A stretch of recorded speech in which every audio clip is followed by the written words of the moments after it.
আসসালামু আলাইকুম রহমতুল্লাহি বারাকাতু। আমরা দেখতে পাই যে যে সকল দেশের রাজনীতিতে ধর্মতান্ত্রিক বিষয়টি রয়েছে, সে সকল দেশে মেজরিটি ধর্মের বাদে যারা থাকে তারা খুবই অপ্রেসড হয়, অর্থাৎ নিপীড়িত হয়ে থাকে। এমনকি তাদের নিজেদের ধর্মের মানুষজনও খুবই আনফেয়ারলি জাজড হয়ে থাকে। এখন আপনারা যেহেতু একটি ইসলামতান্ত্রিক পলিটিক্যাল পার্টি, অনেকে ভয় পেয়ে থাকে যে আপনাদের ক্ষেত্রে একই রূপই দেখা যাবে। তো আমার প্রশ্নটি হচ্ছে, আপনি কি মোরাল পুলিশিং কি সাপোর্ট করবেন নাকি এর বিরোধিতা করবেন, এবং যারা মোরাল পুলিশিং করে তাদের প্রতি কি যথাযথ অ্যাকশন নেওয়া হবে? Thank you. ওনার দুটি কনসার্ন উনি রাইজ করছেন। ফার্স্ট কনসার্ন হচ্ছে, দুনিয়ার দিকে তাকালে যে সমস্ত ধর্মতাত্ত্বিক দেশ আছে সেখানে এক ধরনের চাপাচাপি করা হয় মানুষের উপরে।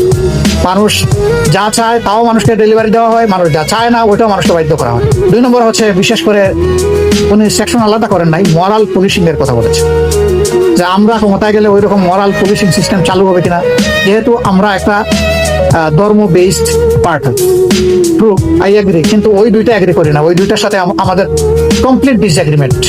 ভারত আমাদের প্রতিবেশী দেশ, ওই দেশের কনস্টিটিউশনে বলা হয়েছে যে দেশ হলো তাদের secular. Secular means every religion will preserve the rights to enjoy their own religious freedom, but in fact এটা নেই সেখানে। বরঞ্চ এই কয়েকদিন আগেও দেখেছেন খ্রিস্টান সম্প্রদায়ের লোকদেরকে মব করে হত্যা করা হয়েছে, বাংলাদেশ তার প্রতিবাদ করেছে। এর আগে দেখেছেন অন্যান্য ধর্মাবলম্বী বিশেষ করে মুসলমানদেরকে সেখানে করা হয়েছে।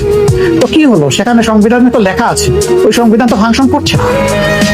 এটা নির্ভর করে ওই সংবিধানের যারা কাস্টোডিয়ান তারা কেমন, তাদের মানসিকতার উপর নির্ভর করে দেশটা কেমন, সমাজটা কেমন চলবে।